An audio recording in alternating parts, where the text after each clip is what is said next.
Well, I think we're going to start. Good morning, everyone. I'm Aliza Becker, and Lex, can you make sure that I am spotlighted? Thank you.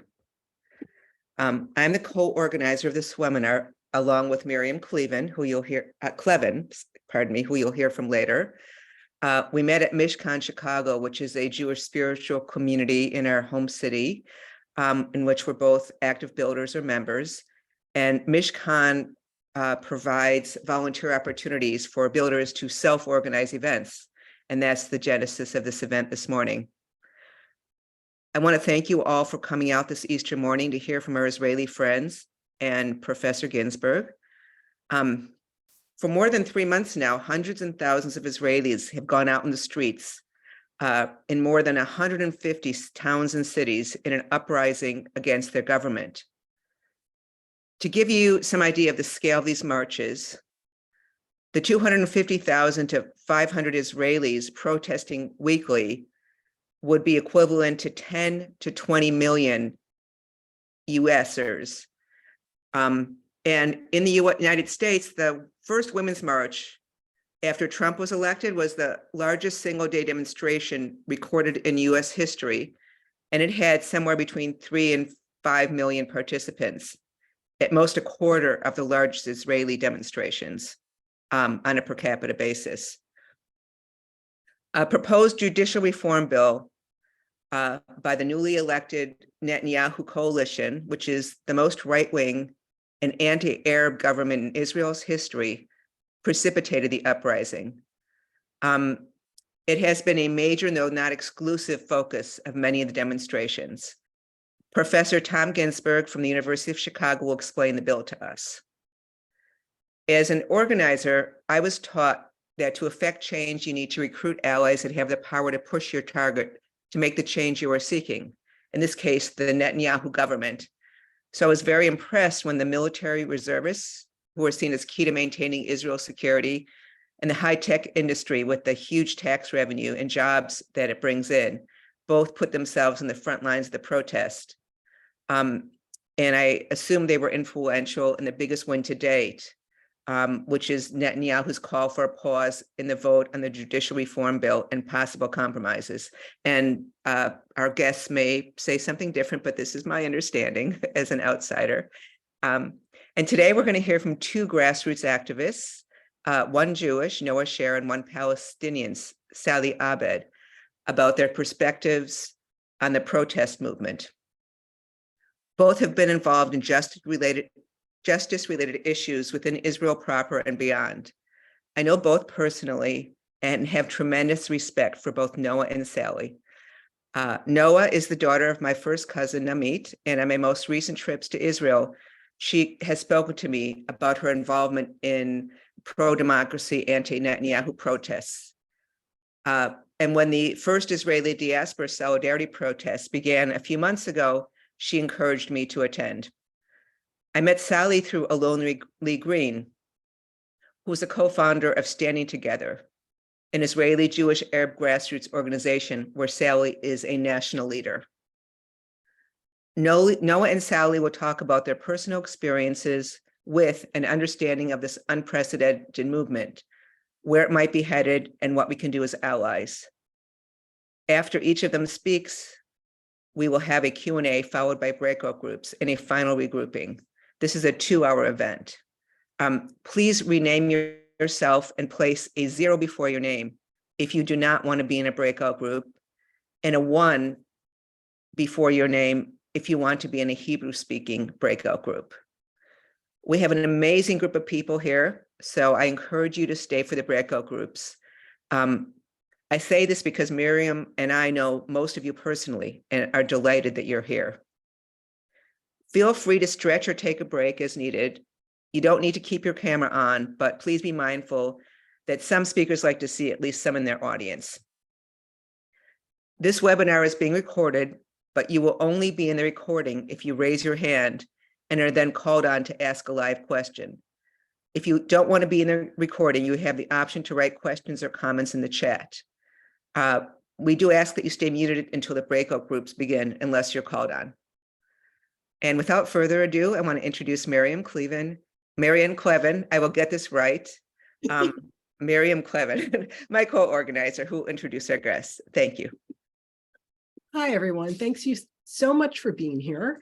Our first guest is Tom Ginsburg, and he is a professor of law and political science at the University of Chicago, where he focuses on comparative and international law from an interdisciplinary perspective.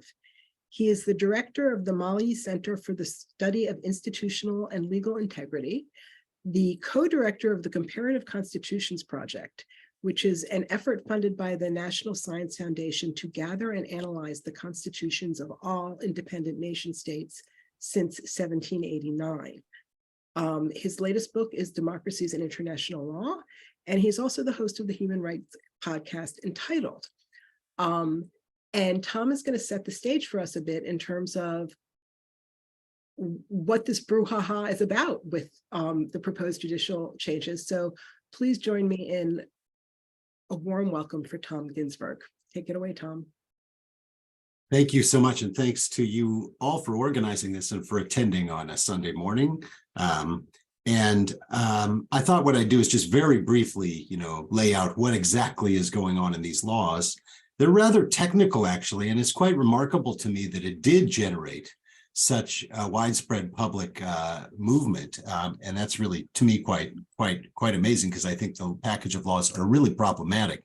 But I'll just lay out the table and then try not to take too much time. So I think everyone knows that Israel has no written, completely codified constitution. It has a series of basic laws. The founders of the state couldn't agree on what a constitution would contain, so they kind of punted it down the road. And so there's a law on the judiciary, a law on the government, a law on the Knesset. And in 1992, they passed a couple of basic laws related to human rights, one on human dignity and one on freedom of occupation. And in a way, this current struggle kind of goes back to that moment. Interestingly, for those who follow this, it was actually a Likud government, and there's Likud government documents that understood this moment as a constitutional revolution. That is something that was really changing the Israeli constitutional order by having judicially guaranteed human rights, which could constrain the legislature. They're not talking about that very much now, but there's certainly evidence that that was their position back then. But then what happened is that the Supreme Court, taking these laws, declared them a constitutional revolution and began to exercise what we Americans would call judicial review. They would strike legislation for not being compatible with the basic laws, and really changed Israeli society. They were, certainly a check on the government, let's put it that way. And there's debates over how do they go too far, but they certainly really changed the Israeli governance structure by judicializing a lot of things, and on occasion even protecting people in the West Bank and the Gaza Strip. Now, this has stuck in the craw of many Israeli governments, I think. But in particular, we now see a real full-fledged attempt to roll that back completely and go much further. And I'll now just say a little bit about the bills. Historically, Israeli Supreme Court justices are appointed by a judicial committee, a judicial council that recommends appointments to the Knesset. And for a long time, it was kind of a self-appointing court. That is, the judges and lawyers were a majority on that council. And in reaction to the Supreme Court's perceived overreach, they have changed that. So that right now, sitting politicians, I think, are 3 members. And so they do have kind of a veto on appointments. They raise the threshold required to make an appointment. So it's now a process less controlled by judges completely, but also one in which politicians don't, have the final word. And this is, of course, to be contrasted with the United States, where, of course, politicians pick the judges, and there's no role of any professional organization recommending them or, screening them for quality. So what's going on now, and in my view, as someone who follows this case law a bit, the court has become more moderate with that change in the appointment process, that it's kind of in the very big picture, when we look at countries around the world, there's no like optimal amount of judicial independence. You always have situations, many of us would say in the United States, our courts are way too independent in the sense that they're not responsive to the majority in society. So the relationships between courts and politicians is always subject to evolution over time, to change, to adjustments. And in my view, what happened in Israel was that they did kind of, balance things out a little bit by changing the appointments process in recent years, and the court has moderated.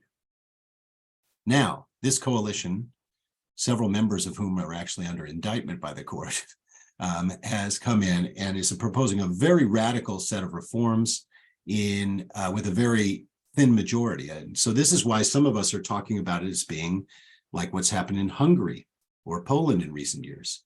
In Hungary, Viktor Orban, the prime minister, happened to win an election in 2009, 2010 in just by accident, with a small majority, had enough votes to change the constitution, and he did.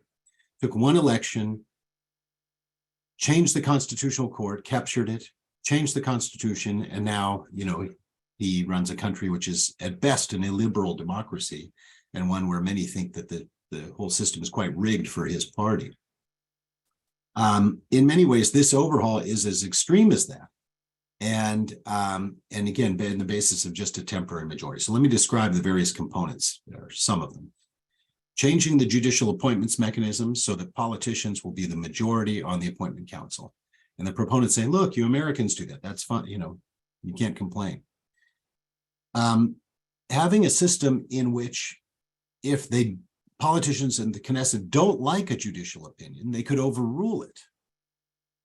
And this sounds very strange to Americans. Other countries do have this. Canada has something like this, though it's rarely used. New Zealand and the United Kingdom courts, in interpreting their human rights laws, if the parliament really wants to pass something that the court says violates human rights, they can do so. They just have to be absolutely clear that they're doing it. So they can overrule interpretations of the court in those countries. And so the proponents of the Israeli plan say, hey, look, New Zealand has this. Why are you complaining? New Zealand's a democracy.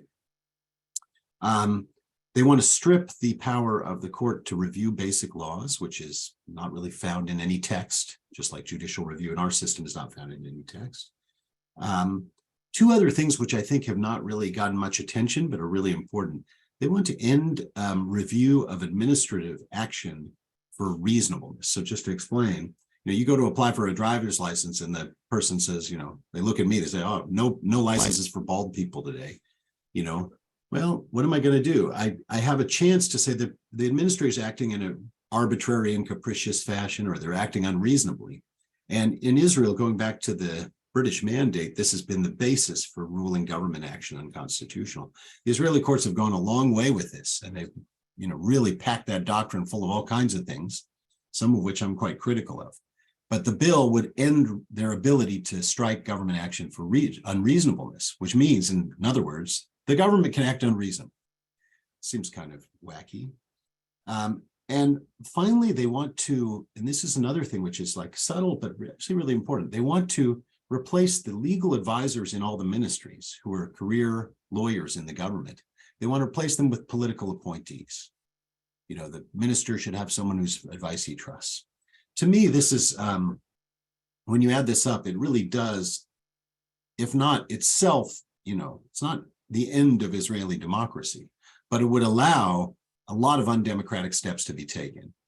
This is in part because, to me, professional legal advice is actually part of the rule of law, which underpins a democracy.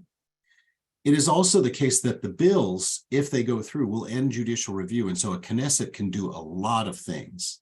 And the fear is that the sitting people in the Knesset would rig the system in favor of their parties with 61 votes. I personally fear very much what they would do to the Arab minority rights of freedom of speech and association, which are obviously critical for a democracy. The minority has to be able to at least complain and organize.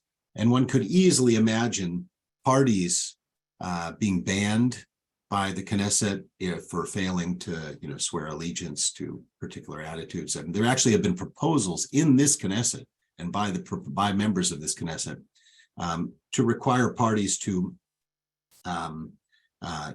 anti-Israel parties cannot compete for office and such, or cannot get subsidies from the government.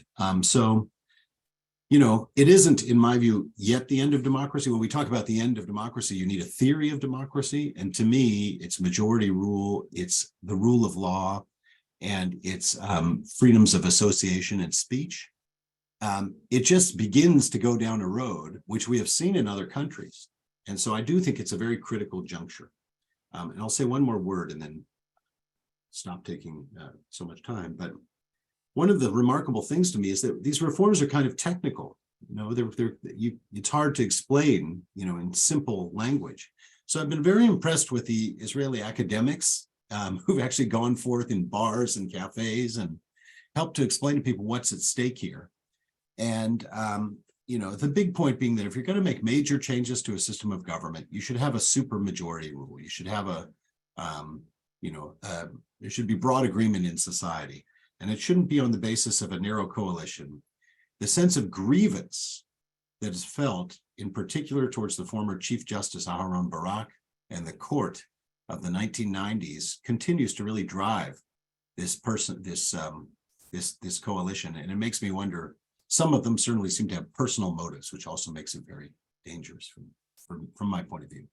So that's a very brief introduction, and I'm happy, obviously, to answer questions throughout this session. Thank you so much. That was really helpful. And without further ado, I would like to introduce our next speaker, Dr. Noa Sher. Dr. Sher is a freelance consultant of measurement and evaluation for the social and educational sectors, and specializes in building evaluation capabilities through the design of outcome-oriented information management systems. And in addition to having what sounds like a very big and complicated professional life to me, she has been involved in the pro-democracy movement, street protests, social media, and networks of communication since the 2020 Balfour street protests. She's based in the Tel Aviv area, and she is going to talk to us about what's happening on the ground with the Israeli uprising. And so we are very, very excited to welcome her. Take it away, Noa. Hi, so nice to meet you, everyone, and thank you, Tom, for this preface that kind of put everybody into the idea of what's going on. I'm going to give a little bit more of my perspective of how it fits in with some other things, and then a taste of what's been going on, like from the activist point of view. Just to say that I don't represent any specific organization. I am involved kind of behind the scenes with some things, but I'm not affiliated with anyone. So everything that I say is kind of under my own perception. And I've prepared a presentation because this helps me focus. Okay. So, and it's filled with, a lot of pictures and stuff. And I think something that really, I think Tom mentioned, like how the activists managed to get the people's attention to something's actually going on, because we have this kind of boring thing, of the the legal system, the judiciary, whatever, people don't really understand. But the idea was to get people interested and to understand what it actually means to their own lives, and to make kind of a spectacle out of it, just to get people engaged. So that's really part of the thing, and you'll see throughout the presentation, like the pictures are really impressive, and it's a strategy. It's not just kind of, it's something that people actually work very hard to create. Okay, so just my take on what's going on, and Thomas mentioned this. So we have this really far right government led by Netanyahu, which is his, I don't even know what term. I think the first time he was elected was when I was 13, and I'm now 40. So you have to understand kind of the context. So he wasn't prime minister the whole time, obviously. There have been, there's times that but that's basically, and he's been through the past, like, I think 15 years, like 12 or 13 out of the past 15 years. So it's a big thing. It's been around for a very long time. That's also part of the thing. You know, you've gained power and you gain people within places, and that's a context that you have to understand. And this time around, he's joined by some of the most far-right extreme elements within the country who previously have been considered too extreme, and they weren't really involved. I mean, they were kind of out of the Knesset, but he brought them in because politically it helped him gain a majority, like secure his own majority. So that's also part of, to understand the context. And the thing is, as Tom mentioned, there's like bits and pieces of changes to the judiciary and the legal system and some other stuff as well. Law enforcement, now they want to set up a new organization of law enforcement, which is different from the police. So there's a whole bunch of things that when they're grouped together, it's kind of a turn towards an authoritarian regime. It's when you look at what happened in other countries, you see that, again, when you put together all these bits and pieces, you get an image it's more than the sum of each of these separately. That's the thing. And so what happened was that probably more and more members of the Israeli liberal population began to realize this, and then they started to fight back. And the thing about the liberal population is that, again, this is against the backdrop, which I'll mention in a bit, but remember, we have this very far right coalition who have very religious elements, and part of their agenda is to introduce more religious control, okay, over civil life. And that's also part of what's giving the context. We're now at the 15th week of the protests, which have been going on weekly. So this guy right here is in charge. He has a lot to do with organizing a lot of the kind of spectacles within the protests and stuff. So I put him. His name is Costa Black. Okay, so how did this happen? So it was like a violent conjunction of interests, okay, that of people and parties who want to evoke the independence of the judiciary. So we have Netanyahu's legal troubles over his corruption charges, and he wants to secure his regime. And then we have the Haredi parties, and they want to secure the fact that they're not recruited into the military, to the defense forces. And it's not mandated. And right now, it's not consolidated in any kind of a law, and it's been debated over years how it's going to go. And they want it to be legislated that the Torah studies would be considered like a superior status over other things, and they will be exempt from military service by law. And to do that, because this doesn't fall under the law of equality, like the basic law of equality. So in order to do that, they have to overrule that. Okay, so that's their interest in here. They also want to secure some budgets, and again, that's part of it. There's Arya Deri, who has been convicted on corruption charges. He's the leader of the Shas party, and he wants to serve as minister, which is right now illegal.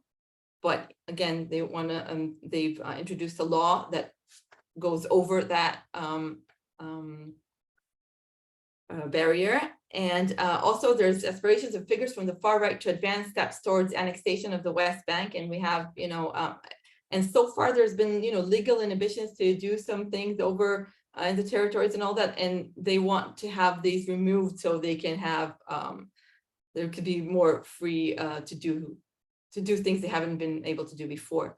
And then I added like these two probably because these things haven't been announced formally, but we can see that like an underlying currents. And so probably, and Tom mentioned this, probably an underlying interest to block or to curb the Arab parties from running, and probably to advance some halakha-based legislation. We see bits of it, like they've given in the new coalition agreements, there's more power to the religious courts. We have a system of religious courts, which is generally just about, a marriage, and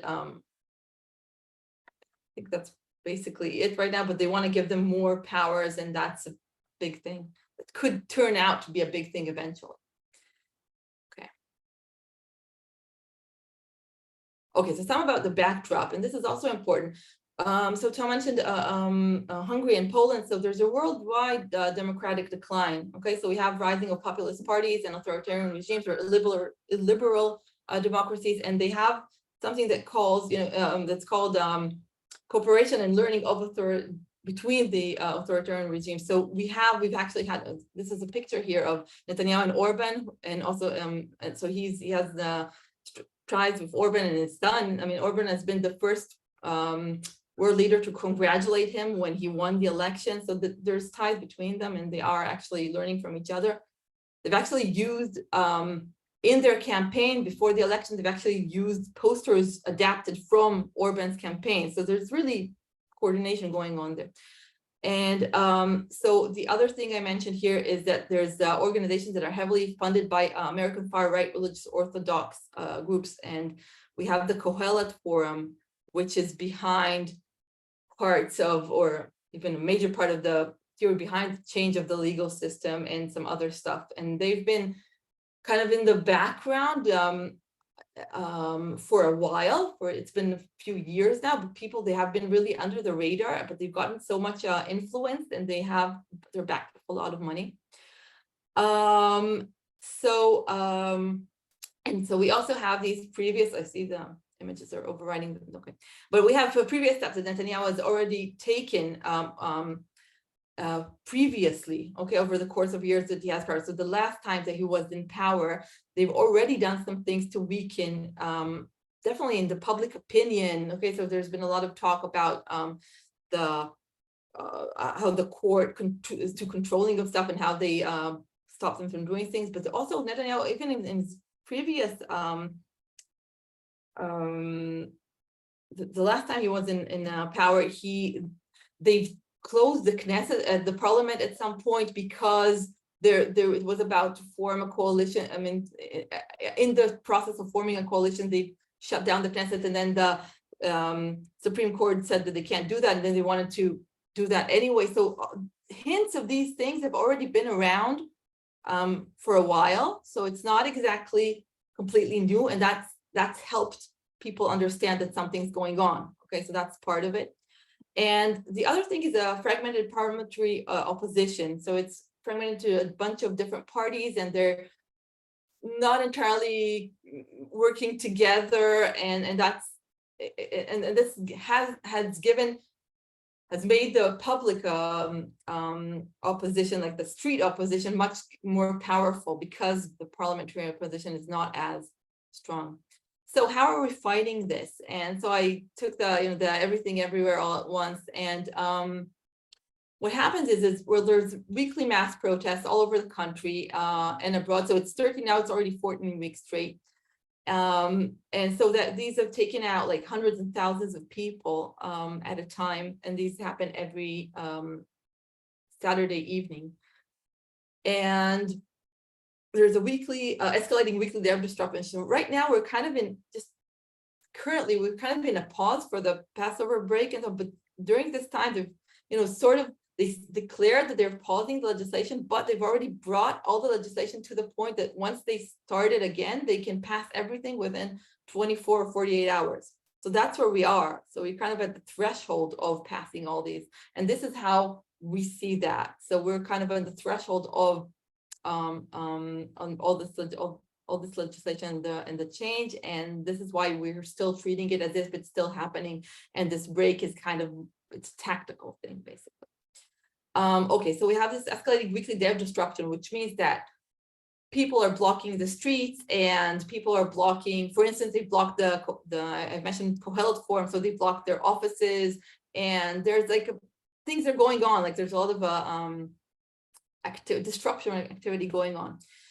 Okay, protests and public shaming, targeting key figures and accomplices of the power grab activity, and so there's protests going on in front of their houses, basically all the time, which is a tactic that was actually used by the Netanyahu government before when they were opposition to the coalition that held its ground for like a year or so, and these have proved to be effective tactics. So this is why it's done. Okay, so there's a lot of activity going on the net and social media. First of all, there's websites tracking the progress of the legislation and statements making, because there's a lot of smoke screens and disinformation coming from different sources. So just to get over that and make people help people understand what's going on, it's a lot of work. And you have to raise the awareness of mass media to everything that's going on, because mass media is not always, first of all, there's interest going on and different things, but they not necessarily understand everything. I mean, definitely when things were kind of smaller and was kind of to grab their attention, so that's also something that people are actually working on. So we've had prominent figures from, economic, national security and health and academia and other domains and express their fears and speak out, because that's also really important to get people's understand how serious the situation is. And what happened was cessation of voluntary military reserve service. So it's really been more of a threat, and there were some people who stopped volunteering for drills, but then it hasn't been really tested. Well, now in the past few days, we've had like more security issues, and I think they've actually did come to participate, but it's still a kind of, it's an effective threat, and it's effective power that the public has over the government, in the sense that people we're out in the open about saying, well, we will not serve in a dictatorship. So if things go down that road, we will stop volunteering to military. So that's why this is important. And so the next steps are still under thought. We have to see how things play out. So what I have here is some pictures, and these this is a little bit just to understand what the coalition, not really coalition, like a lot of different organizations are involved in this, and a lot of them are ad hoc organizations. I mean, there's a few organizations that have been, have existed independently of this, but a lot of things have just sprung up as we go along. So we have, I have a list of it in the next slide, but just to see, these are, religious people for, it says religious, Zionist and democratic. Okay, so these are, and we have the student protest and the women's protest, which has taken the images of from a Handmaid's Tale to express the potential impacts on women once the checks and the balances from the legislation are removed. So this is called the Pink Front, and them together with Kumi, which are down here. These are kind of more on the ground organizations that do the marches and organize the performances and stuff like that. And see, this pink is also to kind of a tribute to them. And this is a demonstration from our school, just my kids' school, because there's also a parent. The parents have organized to start to demonstrate, and the parent organization, again, it's completely ad hoc, and it's completely through grassroots, WhatsApp, internet, and it's become very effective because it's everywhere. Parents are really, all over. And this is Brother in Arms, which is the reserves. This is our LGBT community organization. Academia, this is the high-tech industry, which has really gotten involved and has given a real boost to the protest. One of the ways they've given boost is by giving money, because this is actually, they have more money than other sectors, but also they've been, they're giving time, and they're doing a lot of work. My husband is involved with that, so okay, what else? And here, and I know Sally's going to talk much more about, standing together, and this is called the Gush Neged Kibush. It's the block against occupation, and they are also participating in the big demonstrations, but they're participating as this one kind of block. And these are Prime Minister and the Black Flags. These are all protests from the previous run of the Netanyahu's time in power.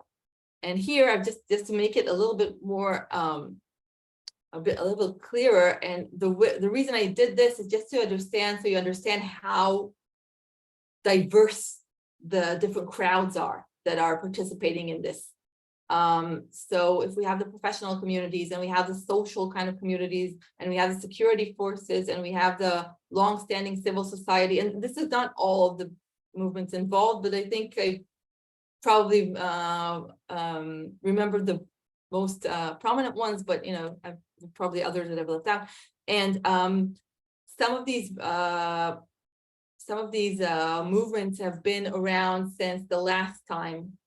Again, there were protests against Netanyahu's regime when they were trying to do some things that were, first of all, by being in control while he's indicted and all that. So that brought on some protests in 2020 and 2021, but they weren't as massive as what we have right here. They did throw down or help throw down the government that they had back then and help us go to elections, and then that's why we had the break from the two terms. But right now, so these, what happened was that these organizations were already experienced in doing this, so things kind of picked up pace together, and with along with the longer standing society movements, and all of these are ad hoc. They just sprung up in the last few months.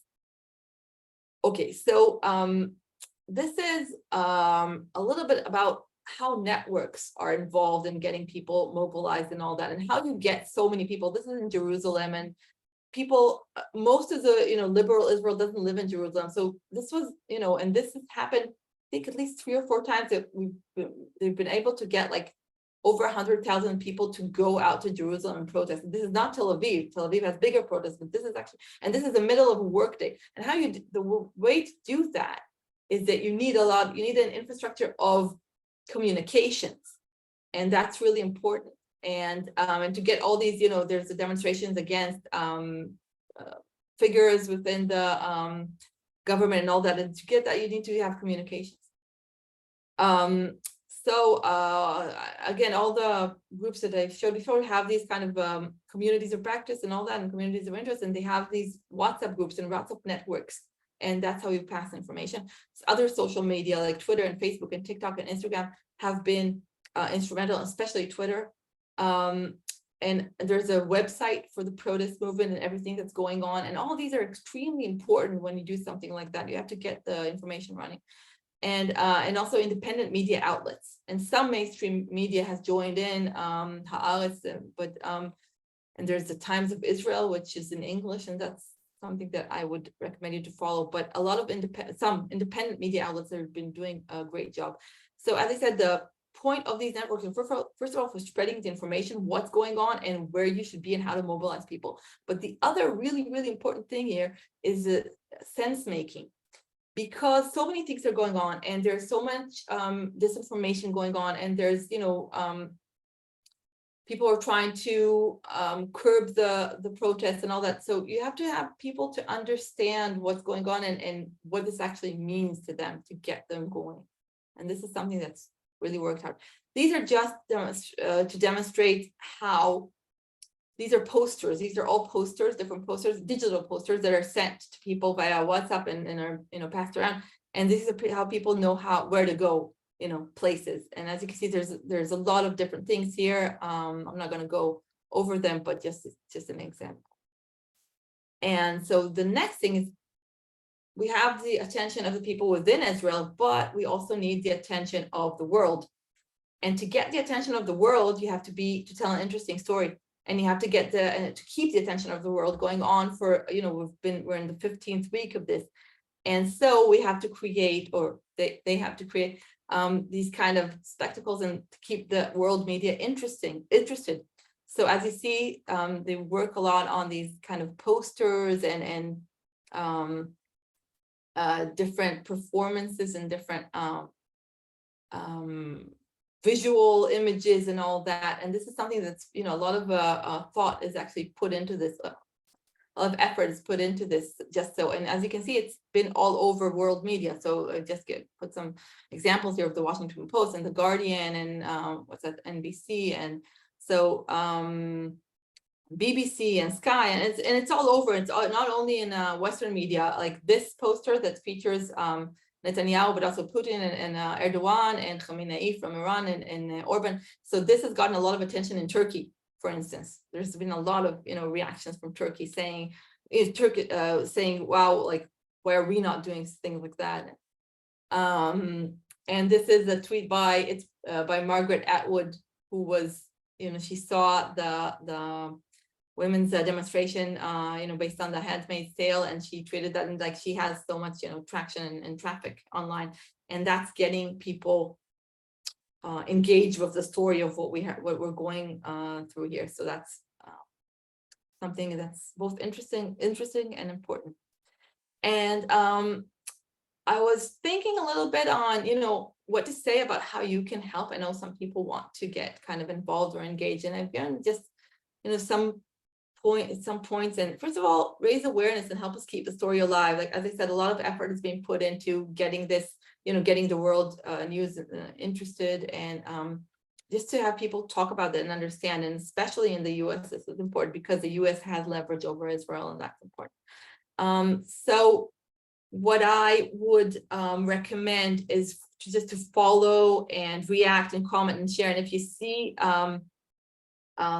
reports on the things that are going on, so comment and like be in the discourse. Don't let, because again, we have people fighting against that, and they want to put their own narrative.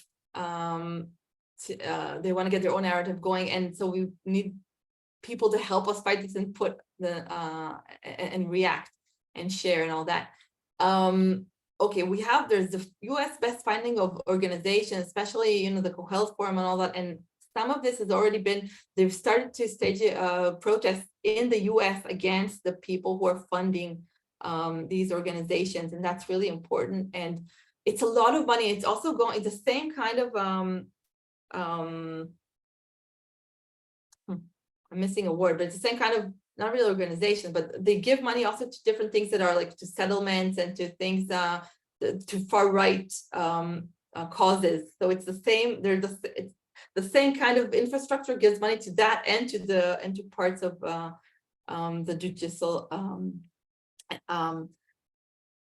revolution or whatever, or the judicial overhaul. And this is something that also should be understood. Again, the groups that are funding it are also interconnected. And so you can join protests near you, as Aliza did in Chicago. So there's protests going on. I'm not sure how often they happen in different cities in the US. I'm pretty sure that in New York they have it every week. In Chicago, I'm not sure, but they have it all over. So they have it all the times in this Facebook page of Defend Israeli Democracy. And a lot of it's been done by Israelis living within the US, but everybody is really welcome to join, and it's really appreciated when people join. They had this in the UK. They actually have the Jewish community within the UK has really gotten involved in this. And when the Netanyahus were on a weekend in London a few weeks ago, they had mass demonstrations of, that were based on both Israelis living there and Jewish community, which have, for the first time, actually partnered together to do something. And that's really, really nice. Obviously, you can support by donating money. Again, I'm not affiliated with any organization, so I'm not gonna tell you which one. There is, what I put the link for here is the headquarters that organize the big protests, big demonstrations, the weekly ones. So that's one way to go, but there's the women's protest, and then most of these organizations have their own kind of fundraising. And just a few points for thought before we end this. So first of all, the whole idea of maintaining a liberal Israel, and the thing is that we feel that the liberal nature of, or at least what is part of the nature of Israel, okay, is under attack and is at stake, because once all this passes, there will be no breaks on legislating and have religion and have get a much more influence or a much on our lives and really change the nature of the country. Again, that also has to do with right-wing ideology and policy in terms of West Bank and all that, but I know Sally's going to talk about these things, so I'm not going to get into that. And what happened is for the last few years, even more than few years, the very far right and religious Jewish American groups have been influential and have had a lot of impact on our governments through various routes. Okay, and the thing is that we need the liberal Jewish population to get involved, because it's not right now. It's like we're fighting something that like is also has some like has a lot of backing, and so it's and I think this is something that you need to at least understand and acknowledge. And also, this assault on democracy is a worldwide phenomenon. I mean, again, we've seen that happening in some European countries and some other places. Like again, we get a lot of attention, like from in India. They feel the same things, but they don't go demonstrate.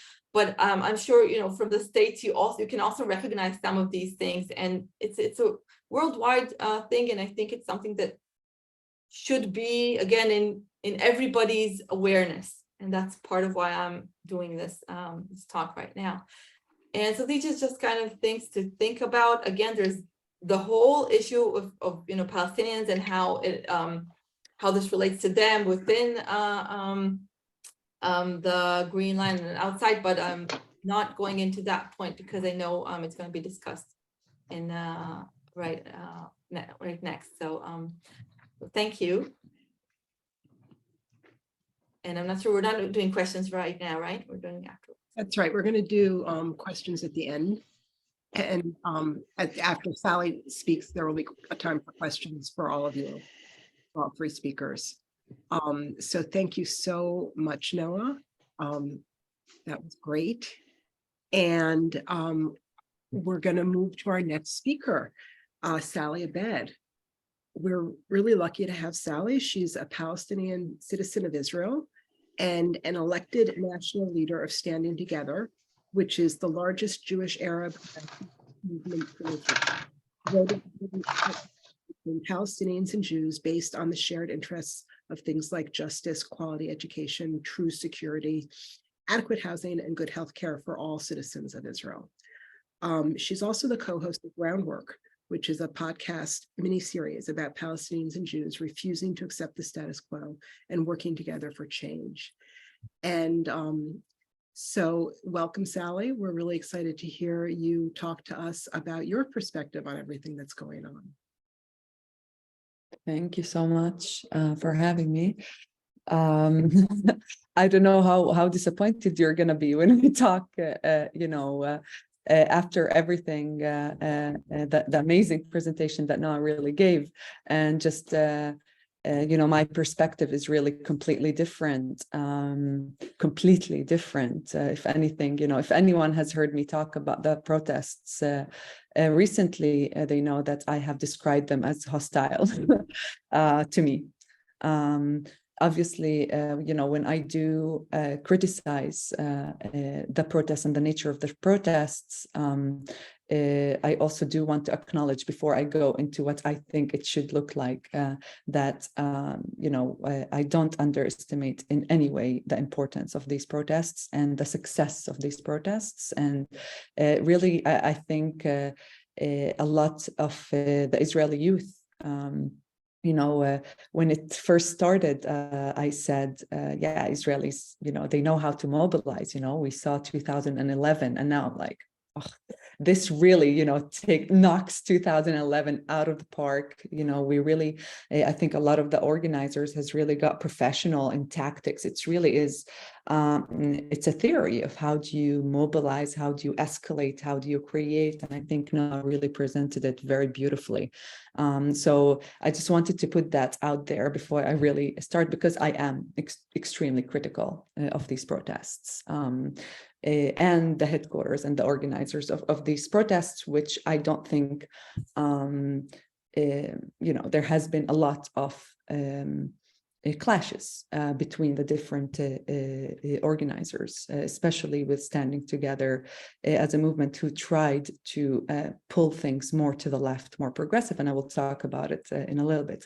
I do want to say that my very first main idea of or perception of these protests is that this is not a really, this is not the big fight over democracy. It's a big fight. It's a blocking fight to block an overall, a very dangerous overall. So it's a very important mobilization. It's a very important protests that are blocking, and I think will successfully block a very, very dangerous overall.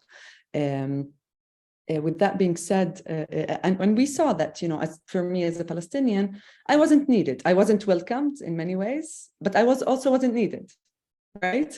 And we saw that. We saw that the people that were able to lead this were, the groups or the communities that were able to lead this, which, also Noa has mentioned, are people who have a lot of resources, monetary, social resources. They have a very, very strong ownership over Israel, right? And over what it means, to have Israeli democracy and the foundations of Israeli democracy, which, of course, if you ask me, I perceive it as a democracy for the Jewish people, right?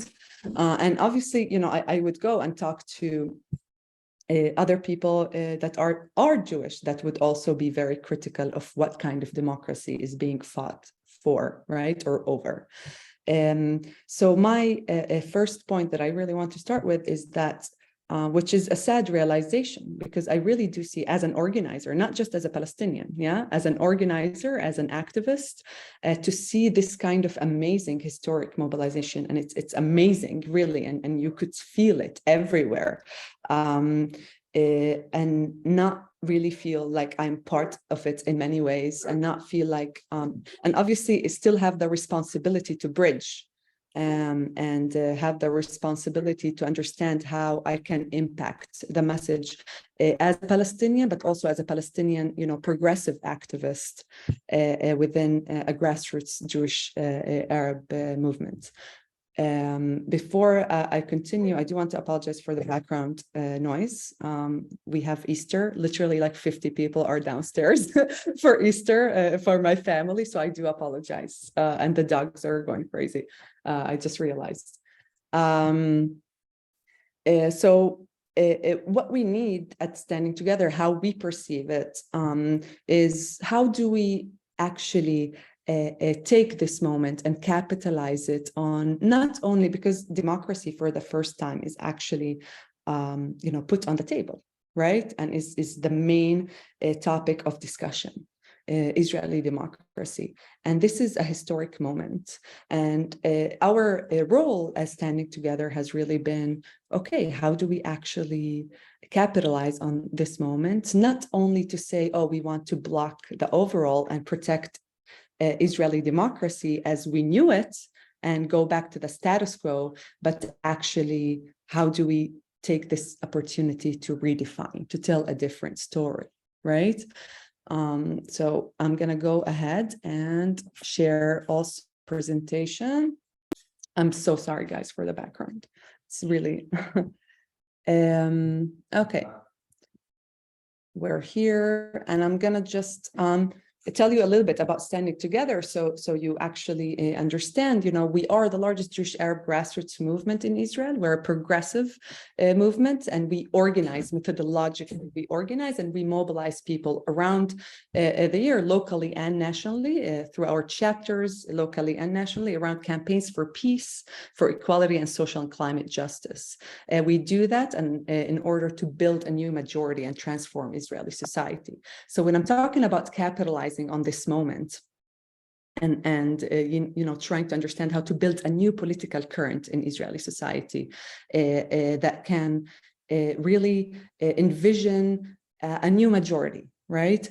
And the framing that we have right now for the protests are it's secular liberal against religious conservative. It's against all the different acts to make things more, there's a very large division that isolates religious Jewish people. But in many ways, this protest, for many reasons, and maybe they are justified, they have also a kind of shied away from talking about the occupation, and it has also been extremely nationalist, right? You would go, and for me as a Palestinian, I would see, an ocean of Israeli flags and Hatikva sung at every protest. I would see ex-Shabak, heads of Shabak on stage and heads generals, and it's so militaristic. And I said before, the people who are depicted in these, who's us, right? In these protest, every political story, every political protest has a protagonist, right? And who's the us in these political protests? It's secular, it's usually veterans and people who have very high entitlement over the land and over the country with their service, with their military service. It's usually, and I'm generalizing, is Ashkenazi, and also you could see that the socioeconomic, it's middle class and upper class, high-tech people and millionaires and whatnot. And I think what we are trying to do is understand how do we create a different kind of story. So Standing Together really started. We actually opened accidentally almost the very first protest, which was 15 weeks ago. And we really, tried to represent, the new majority that we want to build. We had, Palestinians on stage. We had LGBTQ Palestinians, LGBTQ, Jewish activists. We had a gay, lesbian, reformed rabbi. We had a transsexual woman. We had a Haredi, ultra-Orthodox activist, and we really tried to depict that different, what we are actually, imagining as a new majority in Israeli society, and that's the story that we have taken over. Standing Together obviously has been very adjacent to the anti-occupation bloc, but our story is much wider than that. We are really trying to understand how do we tell a story of a bigger us, of a new majority in Israeli society. And I think that the way that we do that is you can't only talk about the occupation, right? It's the same way that you can't only talk about democracy. I think when you talk about democracy and about it's important to describe the dangers and the threats of the current overall of the reforms, and it's obviously something that is targeting the most marginalized groups in Israeli society, and these are exactly the groups that are not participating in the protest. In many ways. Obviously, we can talk about LGBTQ and about women, but I think it's quite clear that the most targeted group are the Palestinian community, society within Israel, as well as Palestinian non-citizens in the occupied territories. We also are not talking about, the social and economic peripheries of Israel, the current base of the current government, which are also being isolated. And it's very important for us to isolate the settler movement, the leadership, the politicians, and not isolate the people, and actually create a message, a politics that is relevant to them, and create something that can actually resonate with them. And we do that through political messaging and through mobilizing the new political story that we envision, but also through organizing in those peripheries and in those places, right? So we really try to go and talk to people in places where this is actually in Tel Aviv, this is not the periphery, but really try to talk to people about things that are relevant to them, and it might not be democracy. This government is actually extremely dangerous to the poor, It's extremely dangerous to working class. It's extremely dangerous to young couples and to young parents. And it's really not taking into account the fact that, all these, their vision of what they want to do, in expansion, in annexation, and yes, also in making sure that there are more religious, that the regime becomes more religious. And that is true and is a legitimate critique. But we also need to understand that, there is the collateral damage that they see as collateral is actually extremely targeting their base. And we need to highlight that. So I'm saying that not just as a Palestinian, I'm saying that really as a progressive activist. So we are also, we try to understand, how do we engage Palestinians? Palestinians are not coming to these protests. They're coming in their tents, maybe in their tents. And you see, one Palestinian, the token Palestinian on stage, or you see the one token Ethiopian or the one token Mizrahi. That's not enough. It's important and it's admirable. It's not enough. What we really need is to understand, how do we create alternative spaces for Palestinian youth to be able to understand, to relate to this moment, to this historic moment. Because if we miss the bus and we say we accept the fact that Palestinian youth within Israel don't feel part of this, then we actually are deepening the very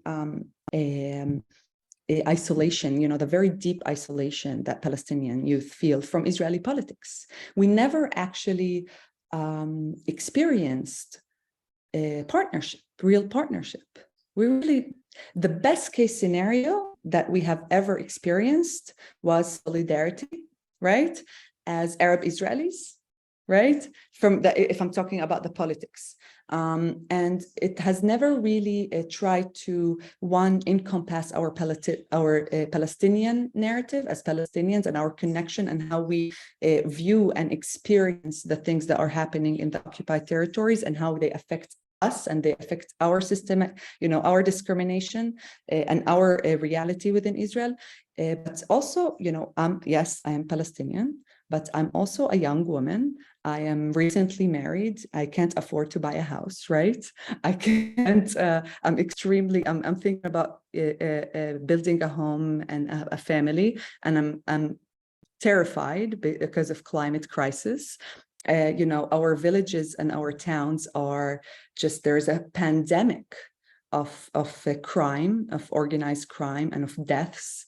We are living mostly in the peripheries without transportation, without good schools, without good infrastructure, without good hospitals. And these things are real to us.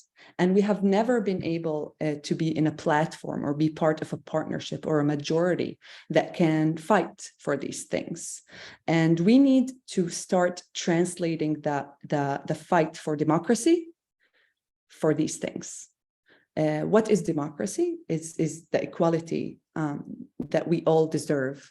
And not only democracy, the technicality of democracy and the judicial system and the balance system, but actually understand, what are the things that people feel are undemocratic to them or unequal to them. If you go to I have been talking to people, not just Palestinians, by the way, to Mizrahi people from Tiberias, for example, right? Or from these people, their support to, you could technically, explain the judicial reform to them, but they would still oppose it just because of it's politics, right? It's identity politics. And saying democracy to them in a way that is framed of, religious versus secular or liberal versus conservative just doesn't mean anything to them. They can't finish the month. They are, facing a lot of racism. They're facing a lot of isolation from the current protest and from the left and the liberal camp for many, many years, right? If you go to the ultra-Orthodox community, they have been isolated. They literally protested against the ultra-Orthodox community as a community. And that's a dire mistake.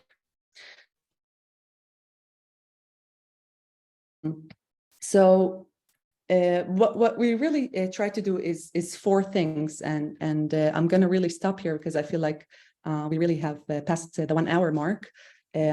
But what we really try to do is go to the places and impact the messaging differently and really pull it to the left. And when I say pull it to the left, really talk about relevant politics that is relevant to people, talk about progressive issues. You can't talk about democracy and about the occupation without talking about social justice issues, without talking about housing, and without talking about minimum wage, and without talking about very real things to real people. So we do that really on the political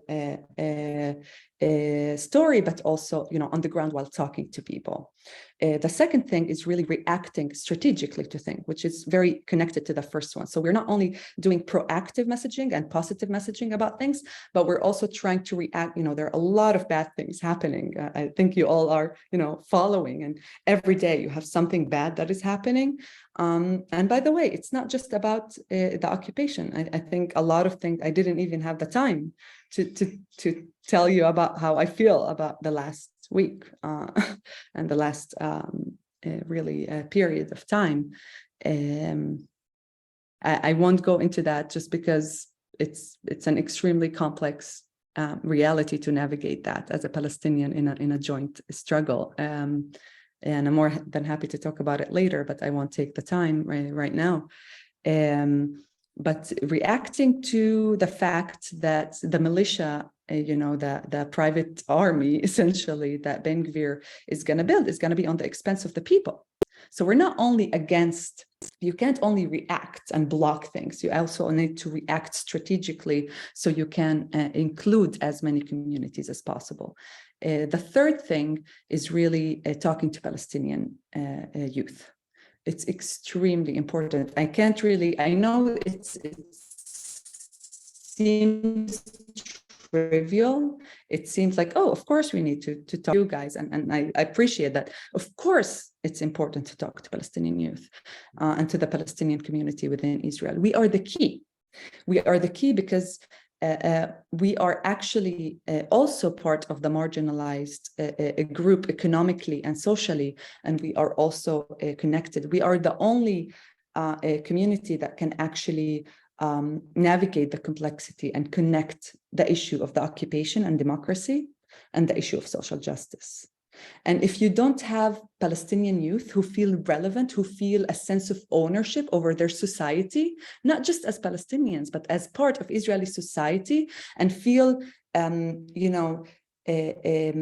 empowered to advance social justice issues that relate to them, but they see that it relates to so many others that at this point have, there are zero connections with them. We are completely divided, completely disconnected, from ultra-Orthodox, from Mizrahi, from the peripheries, completely disconnected, even though we are facing exactly the same things when we're talking about, about socioeconomic issues, about, insecurity, economic insecurity, domestic insecurity, police brutality, poverty, housing, transportation. These are real things that we all face together. And if we don't radicalize and politicize and build leadership within the Palestinian society that can bridge, and bring our Palestinian identity and how we view the anti-occupation movement, with connection to the social justice issues, that's the only way to build new majority. That's the only way. And the fourth thing, and I think it's the most important thing, really, this is from Hawara, for example, which I think was very important as well, how we reacted strategically to things. We didn't just say no to the pogrom. We actually tried to understand how it actually affected the Israeli public. And I think we have been doing that for the last a couple of weeks as well with the recent escalations. So we're not only just talking about building a new political story, we also are, trying to be extremely methodological about organizing, about building power, about building sustainable power towards the future, about building, organizational infrastructures that will keep working and will keep absorbing energy now and later, and build leaderships across the country, grassroots power that will work towards, the next few years, which will probably be extremely hard. And how do we do that? How do we organize? And this is where I really want to talk about, because that's our forte. I think, people are really, up until now, it really has been something that we haven't seen much in Israeli society, especially in the Israeli left. But we're learning. I think a lot of the civil society and even people from within the movement, from the protests right now, I see so many efforts to create sustainable energy and sustainable power and recruit movements. You need to build movements, because mobilizations are not sustainable and momentums are not sustainable. They end. Literally, by definition, they end. Momentums. So we do that through local chapters and student chapters, as well as through digitally through various platforms that we build and various headquarters of campaigns that we do. We actually built a platform of various trainings that we do, trainings to also go on the street and have paint the public space, and also go on campuses, and also meet our campuses. For example, our student campuses meet also nationally, so we always play between the local and the national, so we are synchronized, and we meet as well as a national leadership. And we always are trying to build new leaderships that can take more responsibility and that can activate and politicize and recruit even more people. Just to really, summarize, I think what we need right now in Israel, with the fight for democracy, with this historic point, and we are really at a very, very historic junction in Israel where democracy is being discussed.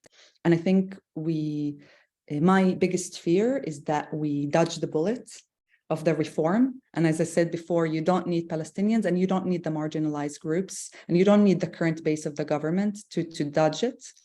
To block it, and people will be like, oof, we dodged the bullet, we saved democracy. That's my biggest fear. I think what we need is a new political story of a new us, and that can only happen through a new way that we view Israeli society, a new framing of politics, and a new framing, a new definition of democracy. And you also need to build a new progressive leadership that represent the new majority. You need to build a gallery of people that do that. And these people need to have a very, very clear understanding of your political story, but they also need to be very well trained into recruiting more people and developing more leadership. That's what the right did, by the way. They organized and they built leaderships. They are everywhere. And you need to build a political imagination and the political capital within Israeli society to do that, right? And it's not enough to mobilize. We really plan to win, so we organize, and we are building a sustainable hub of activism, a movement that is continuous, that is always acting, that is always growing, and that is scalable. And I think, and I'm going to end here, we see that so much of our ecosystem, obviously one movement is not enough. I think we are seeing a developing ecosystem of movements that are moving more to the left. And when I say left, I don't only mean about the occupation. I always have to clarify that as a Palestinian. I think people always think, it's real. We need to move more to the left. We need to talk to the base of the current government. We need to talk to the young people who are, facing very, very, very hard economic and social reality in Israel. And yes, we need to talk about the occupation, and not just from a moral standpoint, but to really talk about how our security, and I talk as an Israeli citizen. I think people forget that, I experienced the same insecurity as every other Israeli. We had, I am actually right now in Ma'alia, which is on the Lebanese borders. I was at my parents visiting for Easter, and the house was shaking 3 days ago. So we experienced the same insecurities, and I think we really need to start talking and reclaiming security, not only national security, but economic security, domestic security, and that's democracy.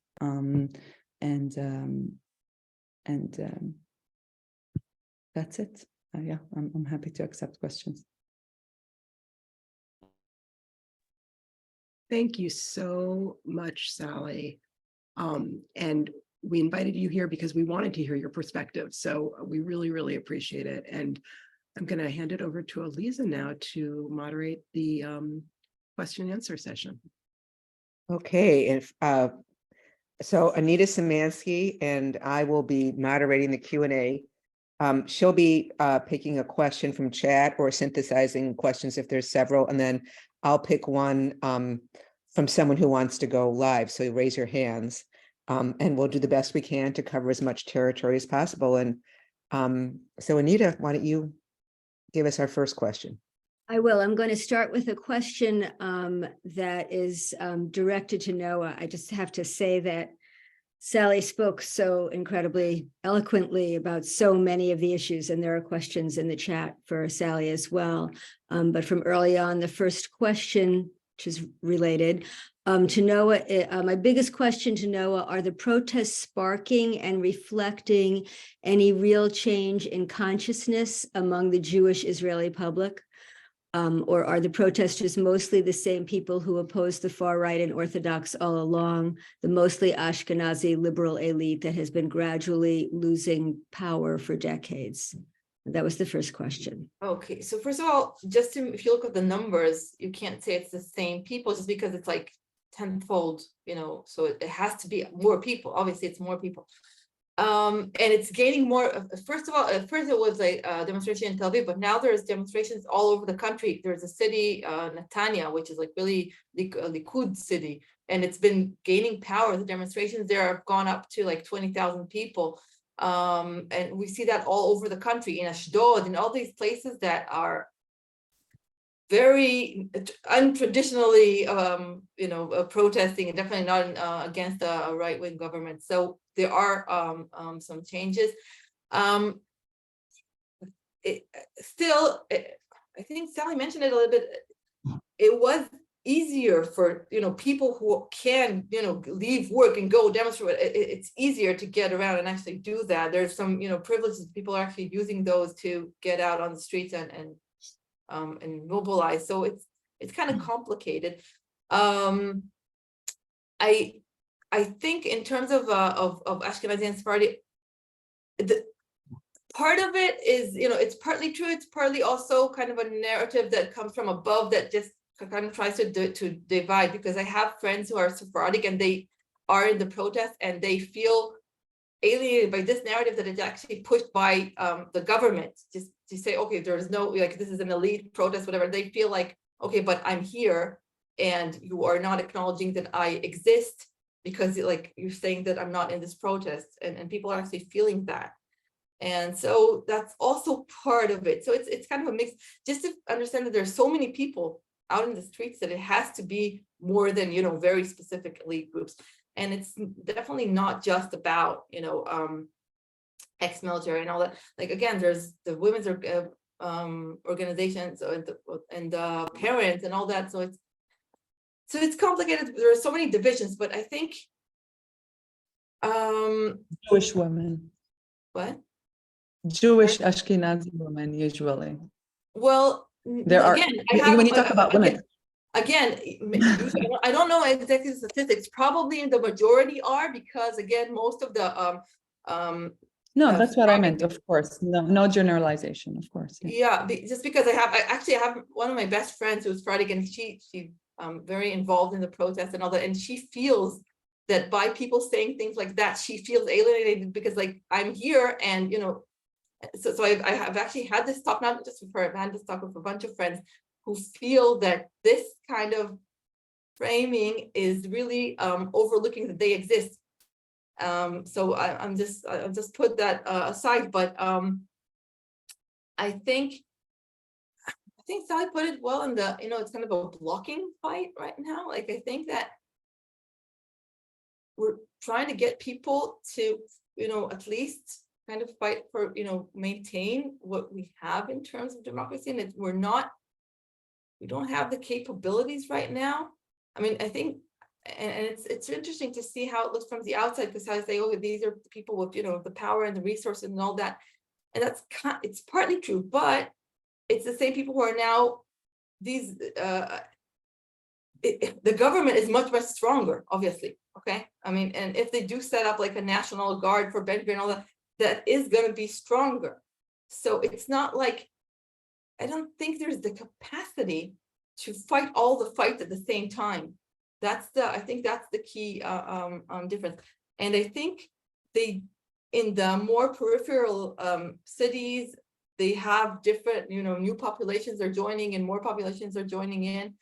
And it is changing. Things are, you know, it started obviously from Tel Aviv and people were accustomed to demonstrating and all that, but it has grown and it has included more crowds as we go along. So, and again, the rights of, you know, women's rights and LGBT and all that, it relates to everyone. It's also, I think, as far as we go with the current government, just because they're functioning so badly and a lot of things that are not related to well, it's partly related, but just because they're so focused on, you know, passing these laws, they're kind of not doing anything else. So a lot of the neglect is really obvious. For instance, they didn't pass a law to, or at least they didn't pass a budget to fortify in the near the border the people I'm looking for words like towns and cities and all that, like places where people near borders. They didn't pass budgets to create shelters, for instance, or they cut it down by like you know, by five times for what it used to be. And just because they need all this money to pass on to the religious people because of the coalition agreements and all that. So everything is tied together. And that's the thing. It's not detached, like to see it. And I think people are starting more and more to realize that it's not just even the people, you know, the people who have up until now were not involved. Aside from that, a lot of people do support the government. You have to understand that, like all what I've presented and what Sally's presented, like different perspectives of people who oppose the government.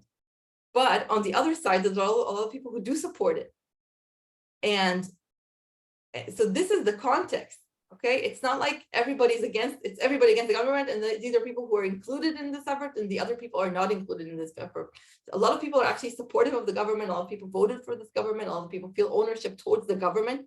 They came to rule. They came to be landlords of the house. You know, like this was part of their before the election. This was Ben Gvir's slogan: "We're going to be landlords." You know, and so. People do which standing together reclaimed, by the way, especially in Jewish stands that we had. Yeah, okay. So yeah, we reclaimed that. We actually said, so we have to convince people who are not necessarily neutral. They're actually, you know, against. So what, again, I think what Sally and I presented is like two perspectives on opposition to the government. And what we don't have in discussion is actually people who are supportive of that, and to understand the demographics and how historic divisions are, and how these divisions were, you know, made more salient, like over time, like intentionally, the divisions have become more you know, increased in order to maintain the government and to build up and to capitalize on that to get elected on these grounds. So you have to understand it's really complicated. That's basically my point. Okay, well, thank you. Since we have a lot of questions for Sally, Anita's going to read another question for Sally. And I would ask that anybody who has another question for Noa or Tom to raise your hand so we can move right on when Sally finishes. So thank you. Okay, and there was a follow-up question to the one Noa just answered, but I'm going to go ahead and ask a question for Sally and hope that you catch the follow-up in your next questions for Noa. One of the questions for you, Sally, was, are the protests in the northern part of the country more integrated between Arab and Jewish citizens, for example, in Haifa? Are there areas in the country, north, south, in which citizens who live in more integrated areas are also mobilizing together?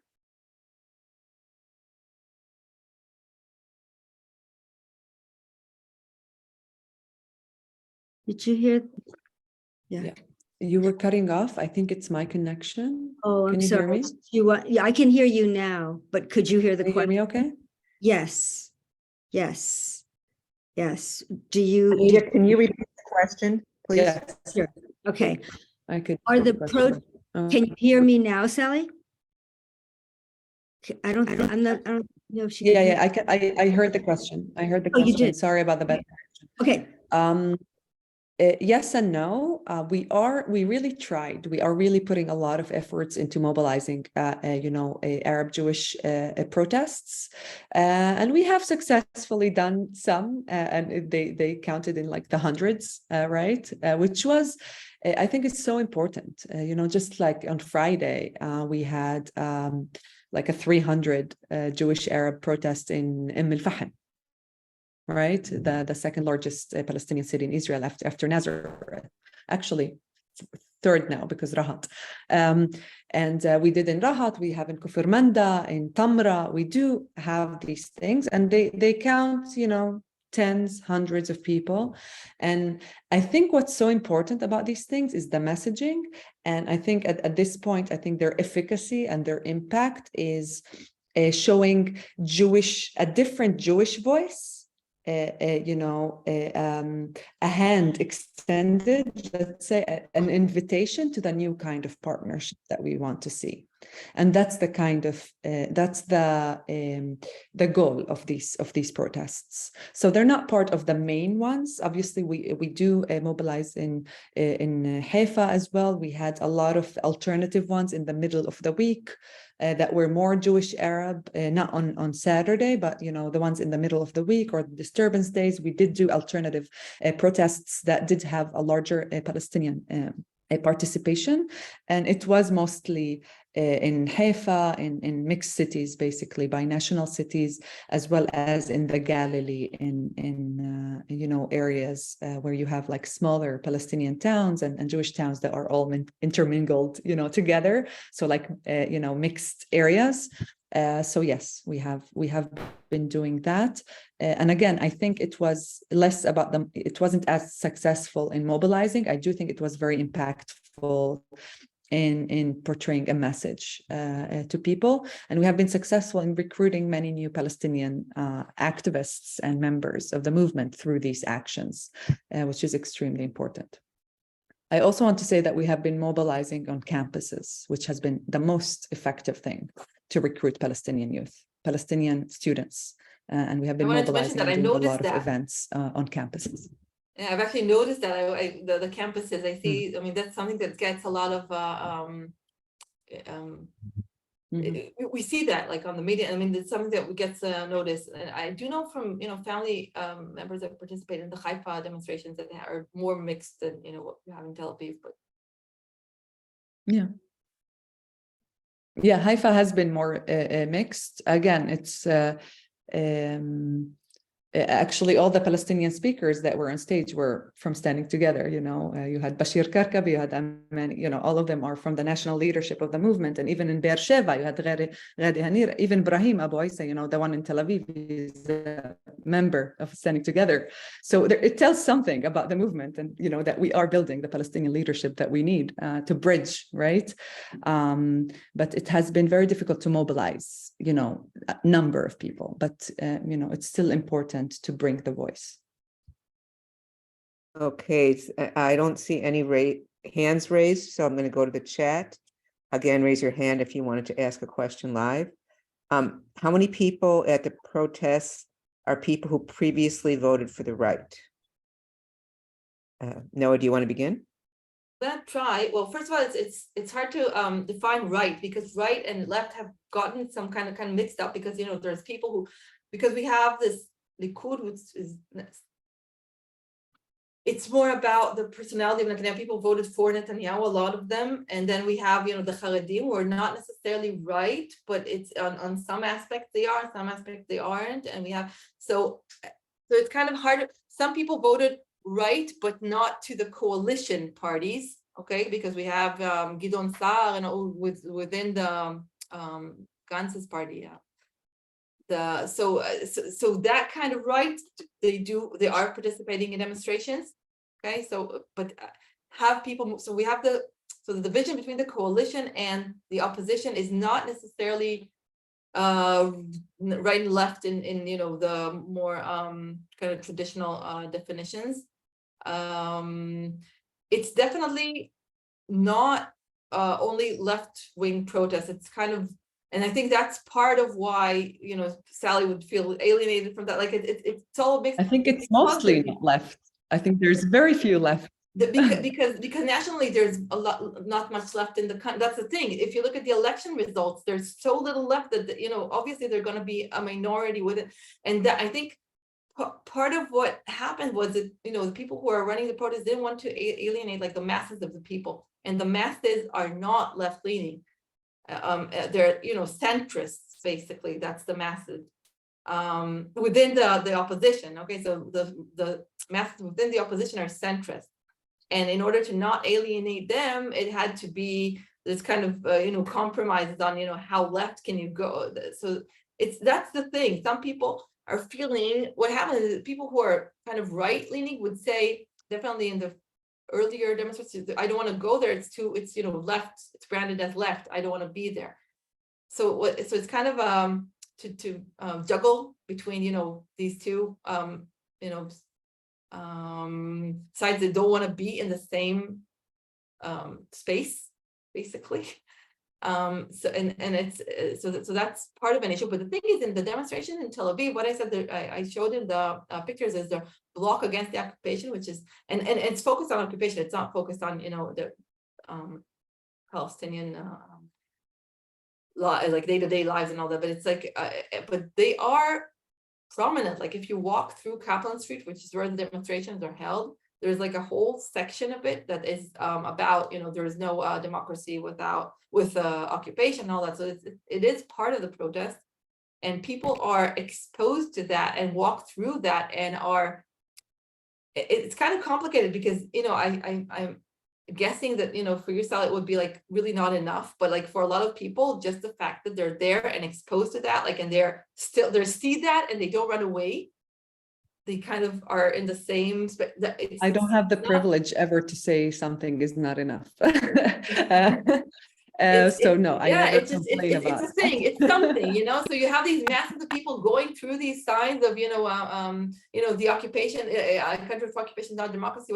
People going through that and not turning back, which the first demonstrations are, people were like really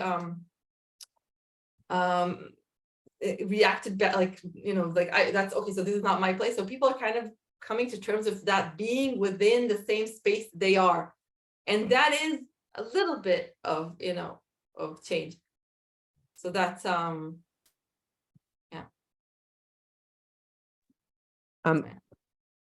Sally, did you want to add something, or should we go on to the next question? We can go on. Yes, his hand How up. many- You want to ask? Tom has his hand up, and I think he may have something important to add to this. Okay, Tom? Yes, may I just jump in on a couple small points, and also thank you, Sally, just for everything you're doing. I think it's really critical for the future of the country. There is this strong narrative. It should be clear, just to be absolutely clear, for coming from the right. I have friends over there who say, "Oh, this is the Ashkenazi Intifada. It's just a small section of Israeli society. If it was really anti-democratic, we'd see the Palestinians, we'd see the working class out there in much greater numbers." And I think Sally has well articulated why people might or might not want to join, and You know, and I sort of reject that position that just because some people are protesting doesn't mean what they're doing is worthwhile. On the question about how many previously voted for the right, and I'm not in position to answer any better than has already been laid out, but I just want to remind everyone that the only solution out of this or to the occupation or anything is through electoral politics. You know, you've got to mobilize, and we just had this historic coalition with the Arab parties represented for the first time in government, which was amazing. And of course, it didn't last. We all understand that was, you know, complex, but the only solution for Israeli society going forward, from my perspective, is if Arab parties are regularly represented and, you know, delivering services and, you know, able to play a role in having the country be a country for all its citizens and such. So I think, you know, in a way, it's too early to say what's going to happen. But if all of this can lead to some electoral mobilization, to some new coalitions, then, you know, really, we might look back and say it's an opportunity, but obviously it could go very much in the other direction. And that would be the case if the current little security, nothing's ever little, but, you know, current security problems, you know, somehow justify the coalition and just ram the thing through. As has been pointed out, they could do that at a moment's notice if they decide to. And if the coalition, you know, agreements fall apart. So I think it's like a really like knife's edge moment in this sense for the future of the country. I do want to say that there's also, the coalition discussions now in a way are towards, I hope, a kind of better small c constitutional arrangement for the country. That is revisions to the relationship between the Knesset and the Supreme Court that would be stable and would be one in which the courts are available to, you know, challenge bad policies, while also, you know, while satisfying the coalition enough that they don't go ahead. But I have no insight into exactly what feasible arrangement could come out of that. There has been some discussion in my world about, hey, maybe this is when we should have a whole new constitution for Israel that brings in all the parties and we have a new constitutional convention. I'd be interested in Sally's view. My personal concern is that society is so fractured, it could lead to much worse outcomes, actually. I'm a little worried about it, it being captured by extremists, but I wanted to just throw those points out into the discussion and just to really restate that electoral politics are ultimately the only way that this gets resolved. I agree. And I think I wasn't clear enough when I said, thank you, first of all. And your review at the beginning, by the way, was really great. It was just so accessible and clear. Thank you. Electoral power is important. We're also, by the way, working in the peripheries and in mixed towns and Jewish towns and Palestinian towns in Israel to the municipal, which is also important electoral power, which is going to happen in half a year in Israel. And it's extremely important to build leaderships there and political leaders there.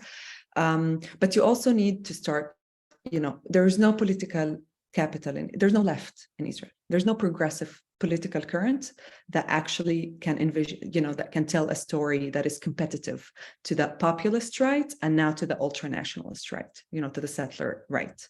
There's no, you know, they have been playing in an empty field without a goalie for 2 decades, you know, and in terms of political story, competitiveness, and in terms of organizing and building power on the ground.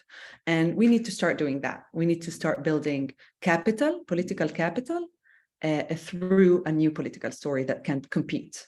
So, and that's when we can translate that into electoral power, in my opinion.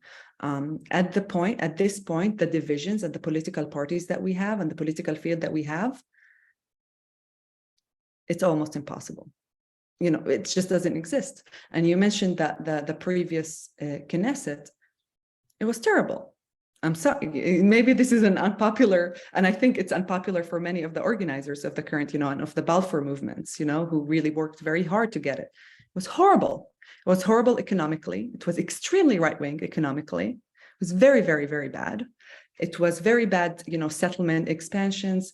You know, if you look at the Bedouin community in the Negev, you know, house demolitions in Palestinian towns within Israel, you know, land confiscation, you know, it was bad. It was really bad. It was a bad government.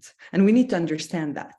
And I think, even now, everything was anti-Bibi.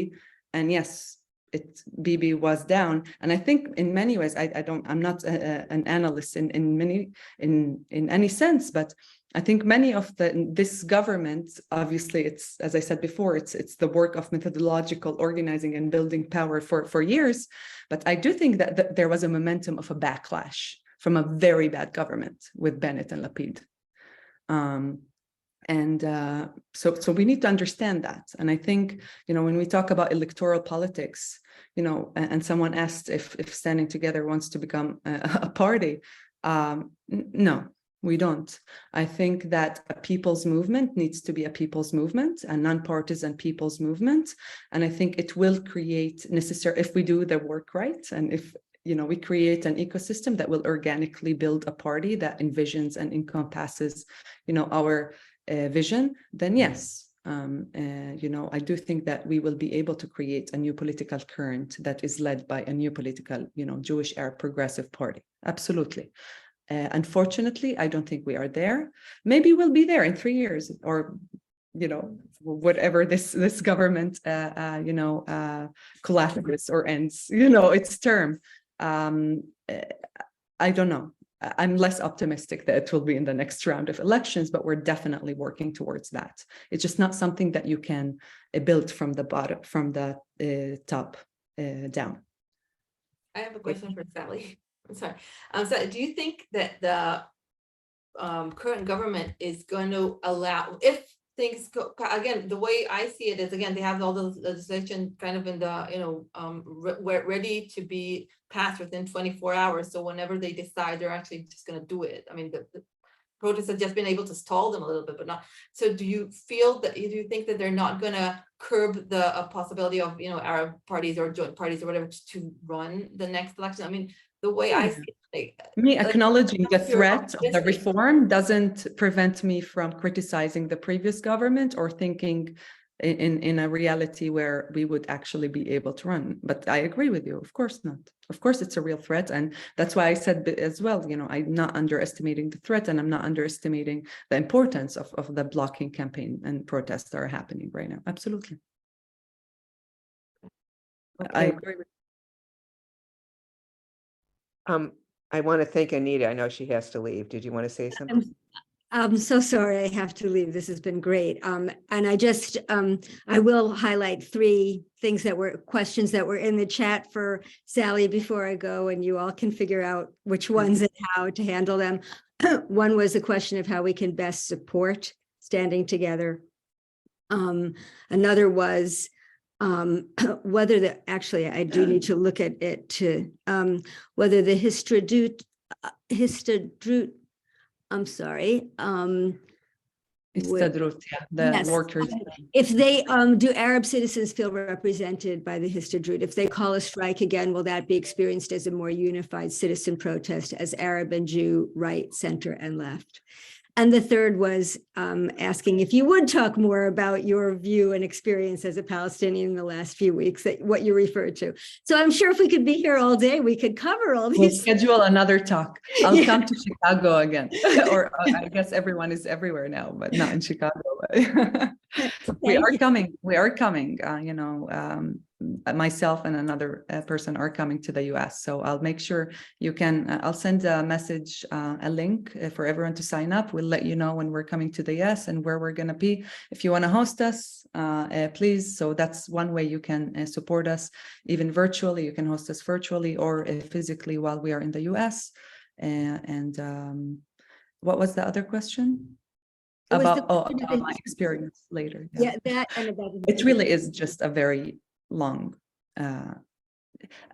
it's difficult, it's draining, but it's also extremely important. I truly believe it's the key, and that's the only thing that gives me strength. I truly feel that me and my colleagues, my Palestinian and the people, the leadership, the Palestinian leadership around me, we are the key.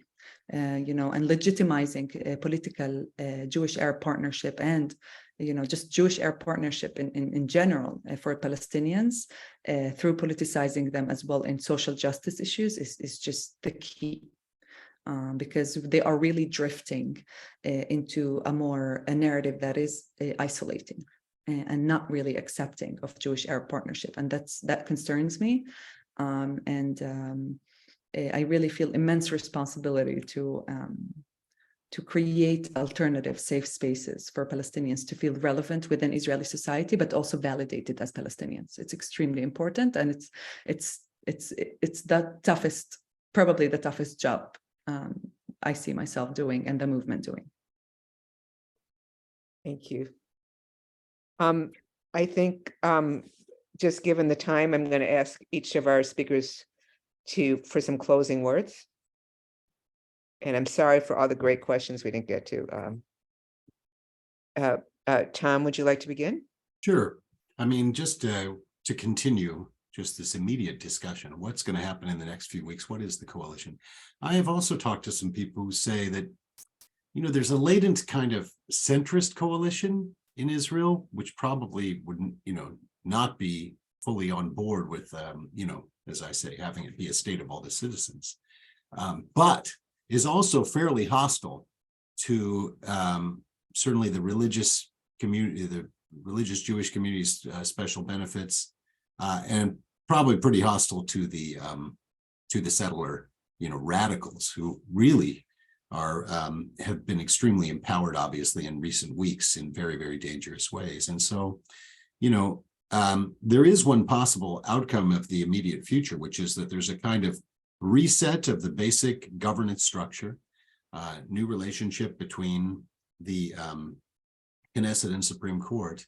And that's not, going to be good enough, I don't think, for Sally, but it is at least preserves space. And I think it really is important to remember that what we're dealing with here is the threat of a Viktor Orban type of hard right, which would be very disempowering for Palestinian Israelis and obviously those under occupation. So I do think it is, for me, a moment of some solidarity to make sure that worst case outcome doesn't happen. But no one should think that that's a panacea or that all the underlying problems and tensions are going to be resolved. But I also just want to remind people that it's far from foreclosed that is going to happen. So. Thank you. Noa? Well, I'll just pick up from what Tom said, and I think, I mean, we've discussed, kind of opportunities, whatever. That's, for me, sounds way too optimistic. We're really not out of the woods here. The current situation is, it's just stalling. It's not like these things, it's not over. It's gonna, and it could get so much worse, which I'm not sure that it's conveyed enough. Like, once they have no checks and no balances and no restrictions, they can really pass anything. And they are, if you look into some of the suggestions that have already been through, have started being legislated, it can have really bad consequences, definitely for our economy and all that. And you can say, well, if you want to help, the people who are, in the periphery, whatever, if the economy falls, it's going to fall on everyone. And what will happen is that the more elite kind of will probably leave, because that's what happens in countries that undergo and authoritarian change. People, the elite, whoever can leave, leaves. If you have, these are people who are fighting to have a place to stay within Israel, that they can, that they feel that they can actually live in. And if that falls, it's like a domino, like everything is gonna fall. Okay, once this, so we have to understand that these are the stakes. It's not, and it's like, we can't be too optimistic with the reality of, how the electoral politics is right now is that we don't have a majority. Like the religious parties are, along with the Likud and all that, they have a strong coalition, and they will be able to pass the legislation eventually, even if they have some setbacks, unless they're really, really pressed hard against. So that's where I see things, and seeing it as an opportunity to kind of rediscuss the whole. To me, sounds a little bit too optimistic, considering where we are right now and where things seem to stand. And obviously, and because they have I think the thing is, it's not just that they have their intentions are to go down that road. They intend to. Some of these really strong forces within the government are really keen on pressing very hard on in this and going all the way with everything that entails. And so that's what we're up against. And so it's not like we're up. It's not like we're looking for, the better, the optimal, solution to this versus, some mediocre solution or whatever. No, we're looking for save whatever we can and not go down a really, really dangerous road. That's the way I see it. And that's why I think about, that's what getting people out in the street and getting people to really, really work hard on this.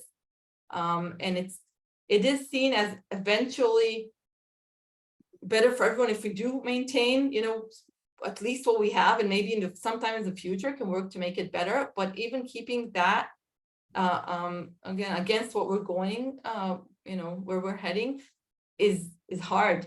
And that's where we are right now, and that's where we see that. So yeah, so that's my.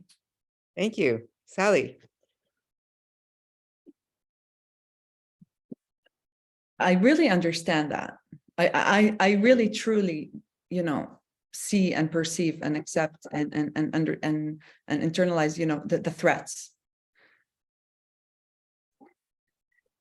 I think, the dangerous road ahead is already the road people are on, for many people in Israel.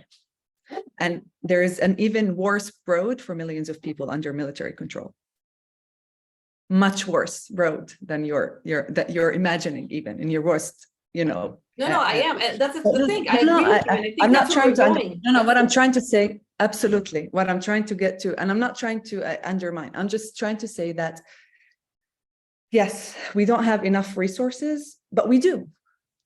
Everything, the resources. There's tens of millions of dollars being poured into these protests, justifiably. They should. Everyone should support these protests. I think I just literally imagine, sometimes I look at these protests and I go through them, or I look at them and I'm like, literally imagine if these protests talked about progressive issues, spoke about the occupation, spoke about the people, talked to the base of the government with the same people, the same resources. Just imagine. People would leave. That's the thing. We're talking. This is a centrist population that's going to the streets. If you put that up on stage, and that you're going to lose all these people. They're not going. I mean, what you're talking about takes so much time. Don't talk about the occupation. Talk about housing. And then when the occupation come, and when a person is and people are killed, and there are rockets, and people are in shelters, talk about that. Talk about the fact that talk about that. And just the protest that we had last night, people talk about all these things.